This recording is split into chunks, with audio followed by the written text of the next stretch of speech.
Welcome to the This Is For a Project podcast. Today, Welcome. We are doing episode 2 of the podcast, and the movie that we are talking about today is The Pianist. The Pianist. The movie came out in 2002 and is a Not old. yeah, it's a pretty old movie. It came out 2002, and it is it's based off of a real story, a real event that happened in 1946. The movie begins in 1939, though. You can't forget that, though. That's true. When the German Nazis invaded Poland. Yup. That's true. And then it goes all the way up until it ends in 1945. Oh yeah, true. So it's based off of the end of World War II. It's based off of the Holocaust and the events of a Polish Jewish pianist and composer named Władysław Spielman. And it's a pretty good movie. I like it. I like the movie a lot. It's a bit of a slow start. Yeah, it's a slow start. It does have a slow start. It gets rolling. Once it gets rolling, it gets rolling. You know what I mean? Yeah. You know what I mean? So the movie is 2.5 hours long, actually. And before we talk in depth about it, before we make you question the meaning of film, we would like to start with a spoiler warning, because we will be talking in depth about the events that occur in the movie. So if you haven't watched it, I would highly recommend you take the time to, because I think it's a really good movie and it's worth the time. For sure. Yeah, for sure. So,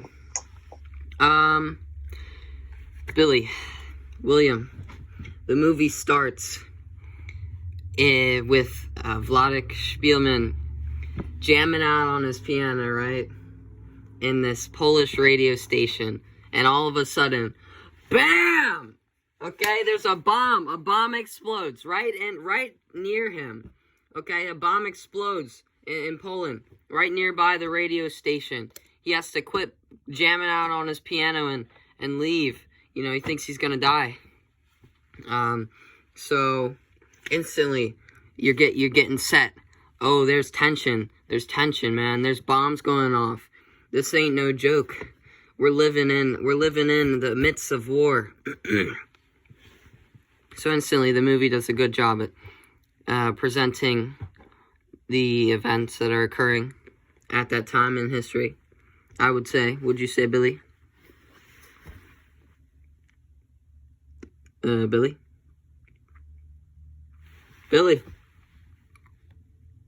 Billy, you're muted.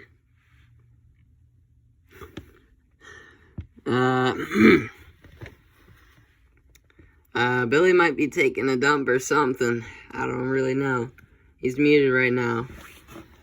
Wasting my time, I tell you. Oh, he's back. What in the world? Can you hear me? Now I can. I was in safe driving mode. Why are you driving? What in the world is that? I'm not even driving. Where are you? There we go. I fixed it. What I swiped left. You swiped? I swiped right on the screen. Swiped right on the Zoom call, yeah. Looked too good. I had to swipe right. Alright. Yeah, you did a perfect job explaining the overhead. Perfect. I know, I did. Yeah, the bombs. Oh my god, them bombs are crazy. It's like that beginning was like crazy. They like freaking grabbed you by the horse collar and freaking pulled you right in the movie. Got the audience attention like that. Oh yeah. Beautiful. Yeah. Alright. So let's talk about the first major event. The family, Mr. Spielman. Mr. Spielman,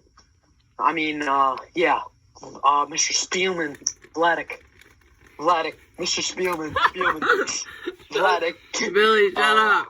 He meets Dorito, Miss Dorito. She's a beautiful lady, I tell you. Mm-hmm. So one of the finest. She takes He major meets. inspiration from his music or whatever. So, there's a connection formed before all this Jewish segregation is formed and all that. Mm-hmm. So, but they meet on the stairs in the beginning. They meet on the stairs after the bomb explodes. It blows up like half of the freaking building. Blows the roof off the place, literally.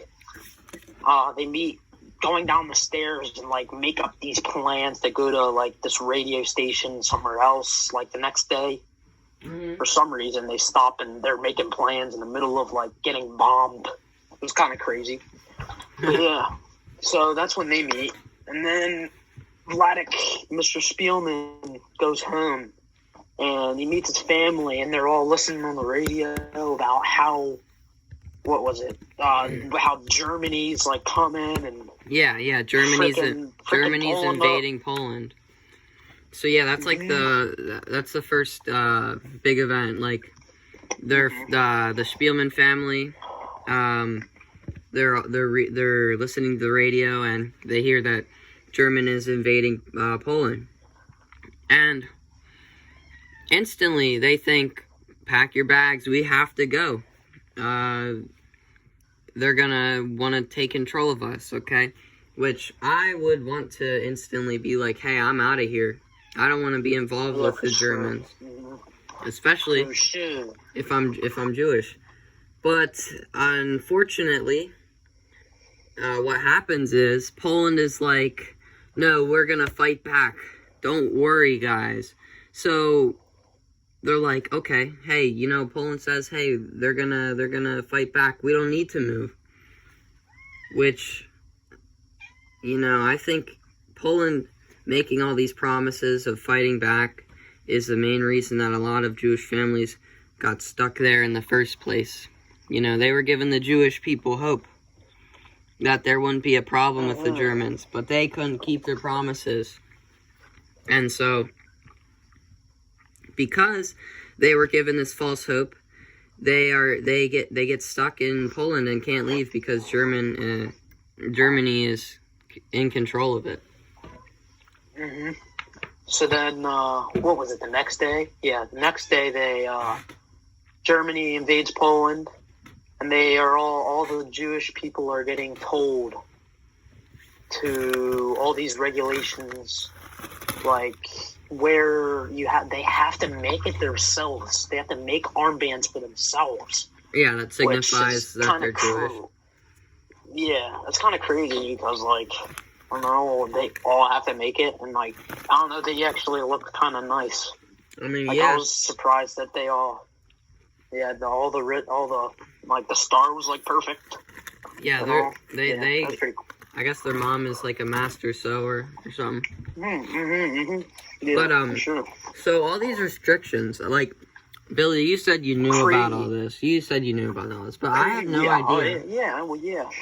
I knew there were restrictions, but to think you were only allowed to have like $2,000 at any given moment.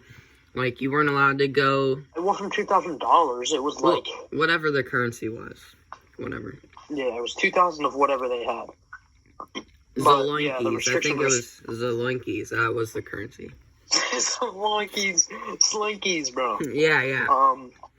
So, the restrictions, like, some of them included, like, well, I know there was a curfew. I'm not quite sure what the curfew was. Yeah. Yeah, the curfew. Like, they had to be home. They had to be inside. Oh, true. At a specific time. It was like 5 or something like that. Yeah, they had to also. They can't walk. They can't walk on the sidewalks. They have to walk in the dirty gutter. Yeah. They have to watch out for freaking Pennywise over there grabbing their toes, and grabbing their tootsies and biting their arms off. So and they weren't allowed to like sit on public benches. Yeah. And then whenever they came back, they came past like an officer, a German officer. They had to like either like bow or something. Yeah. The bow. Like I knew or, like, tilt their hat or something. I don't know. I knew before like they were sent to the ghettos. I knew the restrictions were like pretty bad, but like they basically have no freedom. even at that point, before they're sent to the ghettos, they have no freedom. You know, and I didn't know that. So, yeah. Really? Yeah, I didn't know that. Okay. So what? The next major event was what? Them So they're getting sent to the ghettos, right? Yeah, I forget I forget the numbers, but the Spielman family, along with like, I wish I knew how many, but they were like There over. was like 400. It was like 400,000. Yeah. Like 400,000 Jews. Yeah. Fitting into this one ghetto. Yeah. And it was like a block or something like that. Yeah, the 400,000 Jews were supposed to fit inside of this ghetto that was only meant for like 70,000 people, and all of them, they all had to move. Pack their bags, or their belongings got taken or left because they weren't allowed to have anything except their money. Yeah. And so they got to the ghettos, and then more laws were forced on them. I think another thing happened was their grandfather, no, their dad. The dad used their last bit of money to buy one piece of caramel that they split amongst like 6 or 7 people. That's way ahead of it. Was kind of crazy. You're getting way ahead of yourself right there, Billy. But yeah. So stuff to talk about in the ghetto would be, so there's a lot of stuff happening in the ghetto. There's people trying to survive. They can hardly afford anything. Then there's the people who get smuggled like alcohol and like basically delicacies. So there's people fighting for their lives, and there's people who basically are cheating the system. They get stuff outside of the ghetto, and they're selling it for insane amounts of money. So it's like you're either extremely rich or you're dirt poor, depending on who you are. So I think that's like interesting how the Germans, you know, they're fine. They're fine with people like cheating the system, like even though their whole goal is to like keep them contained in one area, but they allow them to like go outside of that area so they can profit off of it or whatever. It's kind of weird. But yeah. We also forgot about being a Jewish policeman. Oh yeah. Mayorik, was it Mayorik? Or Henrik? Yeah, Henrik asked Vladik if he wanted to join the Jewish police force. Yeah. So he could get like some sort of protection. And yeah, I basically guess it was like a job. It's like if you were part of the Jewish police, you were held to you were seen as like you were actually a little bit higher than a regular Jew. Yeah, and you were like treated with some responsibility. You were treated with a sliver of respect, I guess, from the Germans, but they would try to get the Jewish people to join a police force, and they could be spared. They would have favoritism over regular Jews, and without knowing what because later when the Jews were sent to the concentration camp, a lot of the Jewish police were tasked with cremating the bodies. So, but obviously before you sign up to become the part of the Jewish police, you wouldn't know that. So, would you join the Jewish police force if you were given the opportunity to, knowing that you would get paid, you would get respected, and you would get treated better than a regular Jew? Would you join the Jewish police? I'm like 50-50 because I would want to stay with my family, but I would also like have some selfishness, and I would want to like try to save my own life before anybody else's, to be honest. Yeah. Because it was getting like really bad. So I think I would join. I think I would join the police force Yeah. to secure like a spot, maybe to live. I mean, also, I think joining could also be, it could be for your family. You would think maybe since you're in charge, you kind of have an authority, then you can decide what happens to your family almost. So I think it could help out your family if you join, but it's also like betraying the Jews by joining the Jewish police. I think it would be like betraying them. Yeah. So, All right. as we see in the movie, Vladik does not join the Jewish police. So I think that's interesting. I forget why. I think it's mostly because, yeah, he doesn't want to betray his family. And he wanted to stay with his family, yeah. So he decides not to join the Jewish police. Like, good on him, man. A lot of the decisions that Vladik makes, I don't think I would have been able to if I was in his position. I'm just going to be honest. But good on him. So, what else can we talk about? Dancing in the streets, the disrespect. Yeah, forcing. Yeah, oh my God, the disrespect, bro. The absolute disrespect. Yeah, so the Jews were forced in the ghettos they still had jobs. They still had jobs in, like, the main part of Warsaw, like the ghettos. Mm-hmm.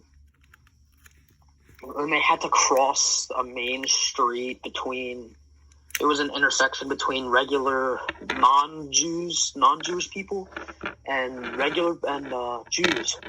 So they like had this gate thing where they would cross. They would like open the gate and it would block off one part of the intersection, and then the Jews could go, or like the regular non-Jew people could go. Yeah. And while the Jewish people were waiting, the Germans like forced them to dance. Yeah, they're basically the Germans the Nazis are using the Jewish. They're basically dehumanizing them and using them as a form of entertainment to show how inferior they are to the Nazis, which, it's extreme. That's extremely disrespectful, and they would force them to like do stuff like dance in the middle of the street, even if like and the people couldn't even walk. Yeah, even if you had broken legs. Guy was in a wheelchair. And he fell over and he was mad and he collapsed because he was trying to dance because they were making him dance. Yeah, and it's just like wild to think that at this time these Nazi soldiers had thought so little of Jewish people to be able to even do this. Like like how can they do half the stuff they did and not think that this is not right? Like, I don't know how they could have lived day by day, like, abusing Jewish people, sending them to their death without having a sliver bit of care of what you're doing to the people. Like, I think, like, they must have been so brainwashed into a way of thinking that they could overcome, like, what being able to, like, understand what they were actually doing to these people. It was, like, unhuman, like it was like they were treating them like aliens from, like, a different planet. Exactly. Just because this one guy thought that they were in the wrong for all the problems going on in the world, that race, the Jewish race. Mm-hmm. But one of the next things I thought was, like, so crazy is when they're in the ghetto at night, the Germans come into the house. They come into the house when Vladik is with his family. And they come in there, the house across the street, like what is it called?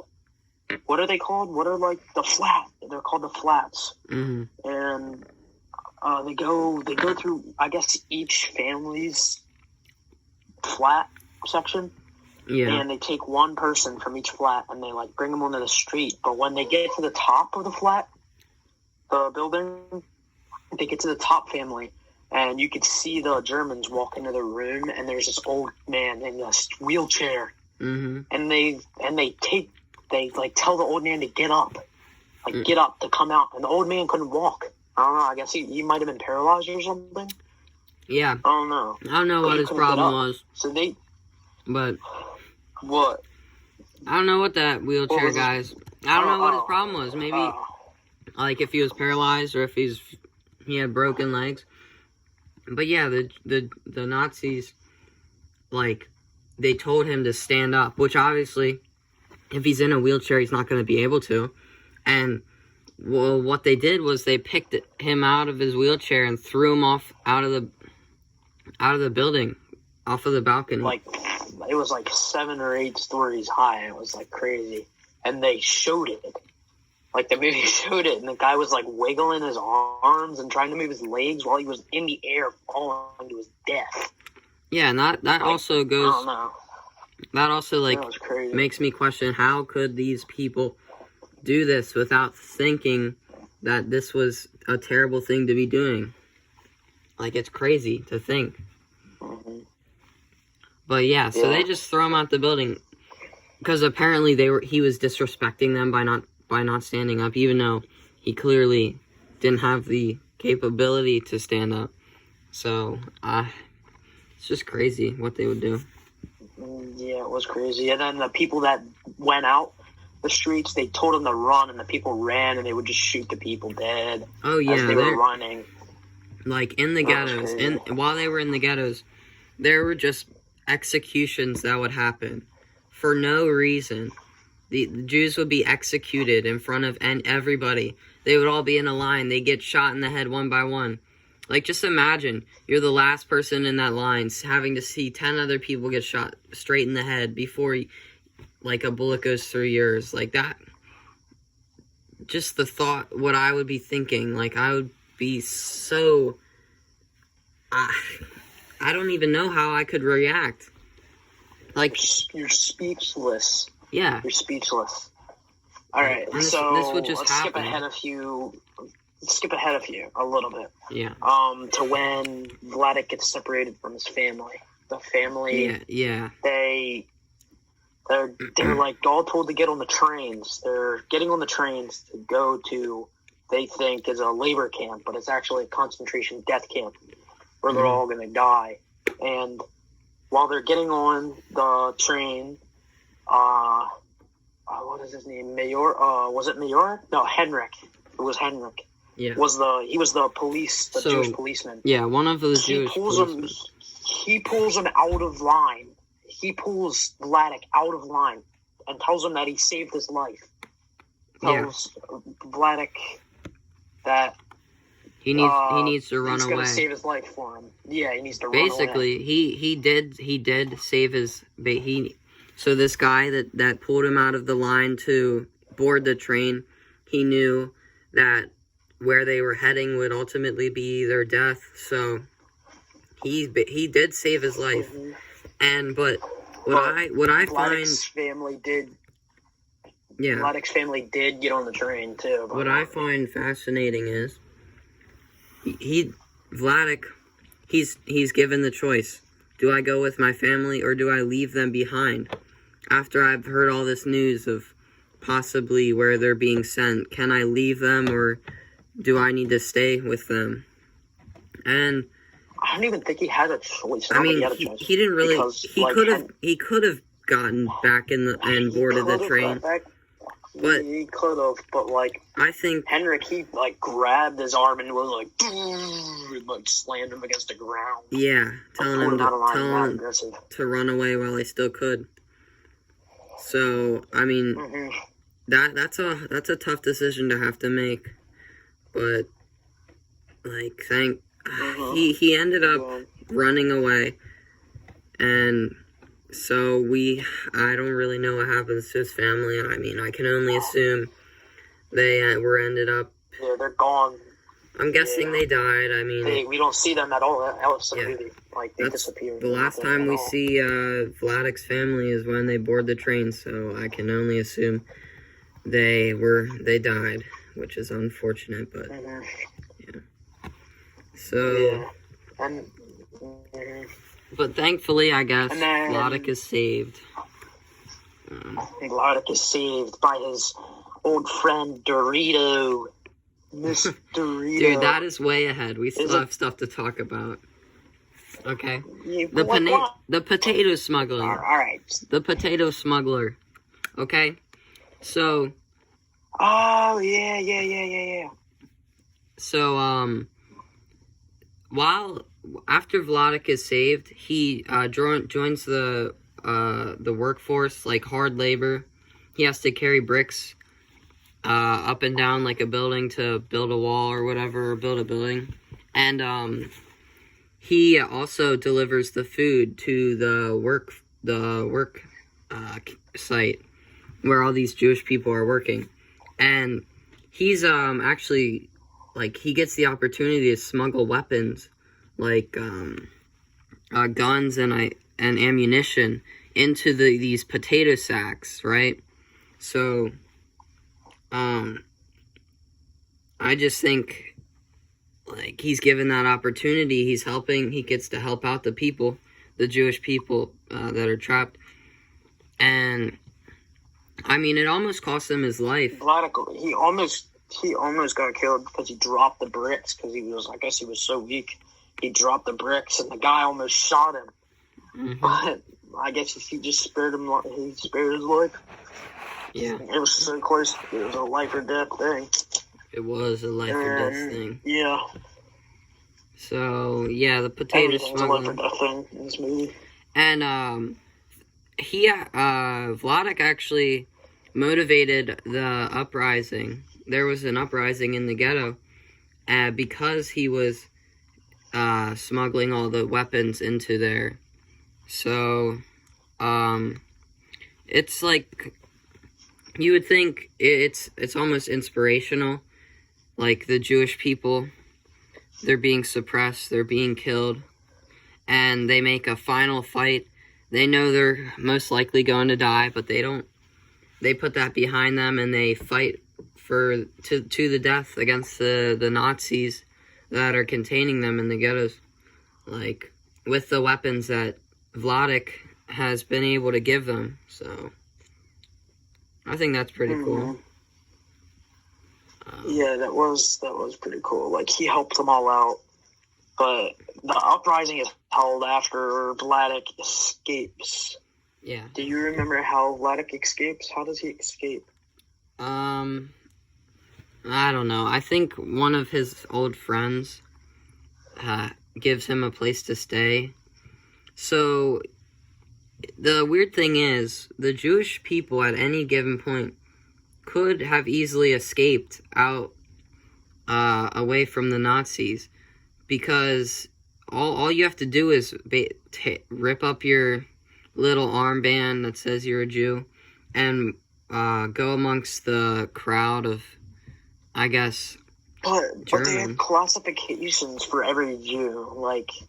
It was like the Jewish person was usually had a big schnoz, a big nose, And was taller, I guess. darker hair, Hair, taller, darker hair, and of course they would be skinny because they were starved, almost starved to death Yeah. in the ghettos. So I mean, people would know. And this one lady does, like later on, does know he's a Jew. Yeah. But yeah, he's Vladek gets a place to stay with one of his friends. Yeah, and then that's not really a major part, but they have to move him again because just in case the Germans come and search their houses, Yeah. they find them, they're all gonna get killed. Yeah. So he moves a couple times. He just keeps on moving, and then he gets found in one of them. He gets found by one of these this woman that threatens to call the cops because he wasn't answering the door. So he goes out of his apartment, and then this woman asks for his identity, and then he doesn't tell her, and she starts screaming, "A Jew! He's a Jew! he's a Jew. And, like, yeah, he starts to run away. And then he runs. Where does he run to next? He runs. Where's that? Zach? Hello?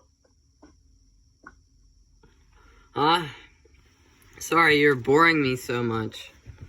I fell asleep for a second. My bad. Oh, really? Did you? Yeah, I did. I actually did, man. You're retelling the movie. One of the main things that we try not to do on this podcast, but okay. Hey, we'll stick with it. So, I have a question for you, Billy. If you were a German, or if you were living in Poland, and one of your old-time friends was taken away into the ghettos, and he had the chance to escape, would you help an old friend escape from the ghetto and give him a place to live? Yeah. You would? But if it was you, no. I would be like, take them away, Germans, take them away. Yeah, okay, yeah. Put them on that train jump. Yeah. That's what I would do for you. You know what? I would do the same thing for you, Billy. I would snitch you out so hard. Oh my gosh. Yeah, you wouldn't even think. You wouldn't even think of speaking my name. Okay. Yeah. You know, I was gonna spare your life, but once you said that, no, not anymore. Really? Thanks, No. bro. Yeah. But Yeah. I'll just send you away. Realistically, though, I mean, yeah. Most of the people that realized what the Germans were doing to the Jews, they realized it was a terrible thing. And it was obvious to tell how dehumanizing it was. So I think most people would help them out, including myself. I would help. I mean, I would help someone out. I know it's risky, but yeah. knowing what the Germans were doing, I don't think I could say no. If somebody I knew was asking me for their help, I think I could. I would have to say. You're boring me, Zach. Shut up. You're boring me, Zach. Okay. And then, alright. Okay, so skipping ahead, that we could talk about? I think the next important thing is, so this German soldier finds Vladik in this abandoned house, right? And this is like mind-boggling, but this German soldier doesn't instantly kill him. He actually saves his life, and he gives him food, even though, like, he's a Nazi soldier. You know, their whole goal is to kill all the Jews. This guy, I think he says what? God wants us to survive, or whatever. Yeah, God wants us. Here, I can see. It's like God wants us all to survive, something like that. God wants them all to survive. Yeah, exactly. He says God wants us all to survive. So this Nazi soldier, he's different, okay? He gives him food. He helps him survive while basically Vladik is living in the attic of an occupied German camp or a hideout, I guess. So, but this soldier, it's like the only building that's not ruined. Yeah, this German keeps him alive. And what I want to ask is, do you think he was doing it for what his reasoning was? Like he said, God would want you to survive or whatever? Or do you think he was doing it so that when he got captured, when this Nazi soldier got captured, he could possibly get granted freedom? Because I think the Nazi soldier knew it was realistic that they were going to be caught and imprisoned. So, because he was telling Vladik how the Russians were like across the bridge and how he was going to be free in a moment. So the Nazi soldier, he knew that his life could very well end soon. So, do you think that it was an ulterior motive for him to survive by keeping Vladik alive, or do you think he was just doing it for the reason he said, because of God or whatever? I don't think it was because of God. Yeah, no way. So yeah, okay. Because I don't know, that guy's a freaking German soldier in the first place. Like, he's there to kill Jews and all. Yeah. Like, God wouldn't want them to kill Jews, but now he's saving them. Yeah. Makes no sense. I think so there was definitely an ulterior motive, because as we see in the movie, he actually talks to this person and tells him, hey, if you see a Vladik or a Spielman, tell him I'm at this location and see if you can get me free. So I think there was definitely an ulterior motive with him keeping him alive. Mm-hmm. Yeah. Yeah. So he just wanted to do it to get his freedom. So, and Vladik actually tries to save him. He goes to the place where the Nazi soldier was captured and looks for him. Sadly, he was taken away. But if you were Vladik, would you try to save the Nazi general, or would you want him dead? If I was Vladik, I think I would try to save him, because he saved my life. Yeah. I think it would be too sad if I was Vladik to see him go with them other people when he saved my life. I mean, yeah, honestly. I would save him if he was still there. Even if he saved my life, so I'll save his. Even if there was an ulterior motive, I think that could easily be overlooked if I was Vladik. I mean, he saved my life.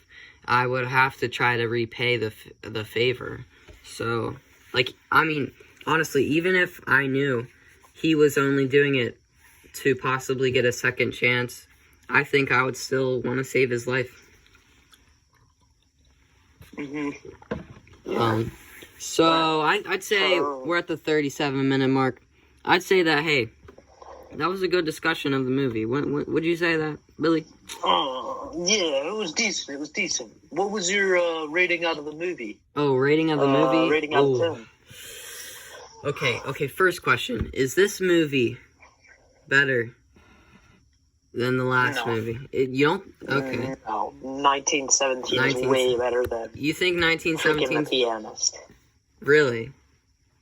Yeah, way better. Because this movie had it was like a slow start, and then all of a sudden it went mad fast, and then it went slow again. Like him skipping from building to building. Really? And then it has a fast ending, and then yeah, it's all over the place, this movie. Well, it's also made in 2002. So yeah. So I'm gonna be honest. I'll probably give it maybe a 4 out of 10. Honestly, it wasn't the greatest movie. Okay, a 4 out of 10. I mean, wow. I'm gonna have to. What in the world? Okay. I have to give it 4 out of 10. Okay, Zach. that has me taken aback. Oh yeah, what was your rating? Let's see your rating. What was your rating? I'm trying to think. Okay, because if we look at 1917, I think that movie was more close-minded. Like they're uncomparable. 1917 way outdoes freaking The Pianist. Okay, look, 1917 has better cinematography, but it's by far.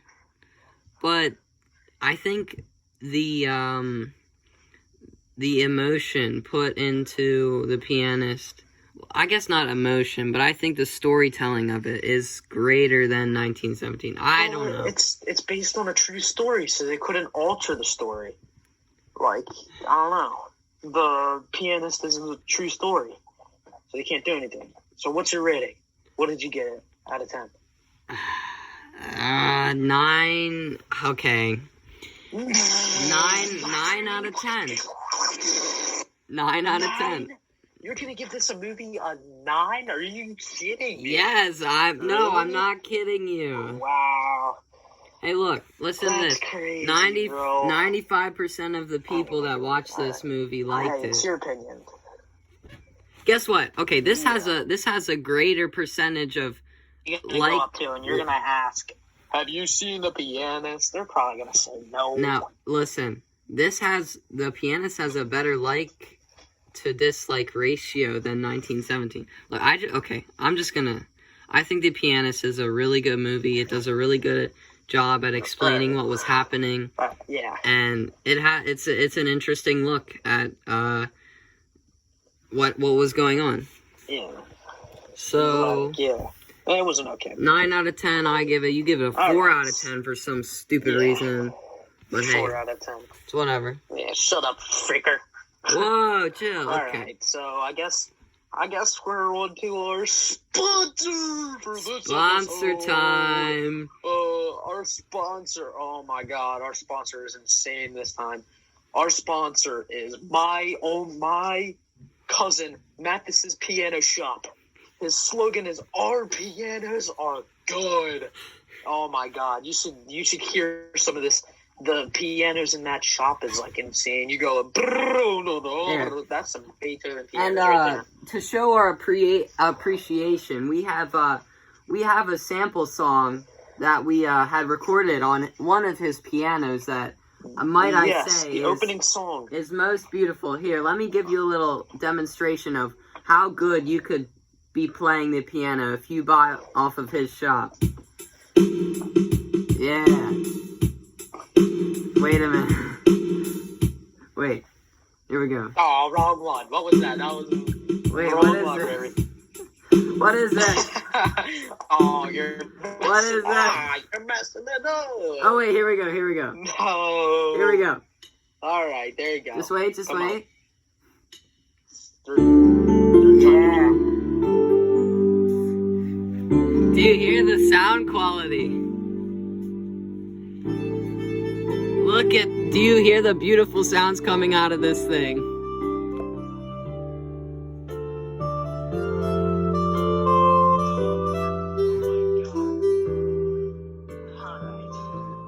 I know what you're thinking. You're thinking that is not a piano. But with Mathis pianos, you can even play jazz instruments off of it. His pianos are revolutionary. Check him out. His website will be linked in the description of this video. I highly recommend it. Right down below. Yep. You will not be disappointed. I guarantee it. So hey, that's the end of the video. Guess that'll do.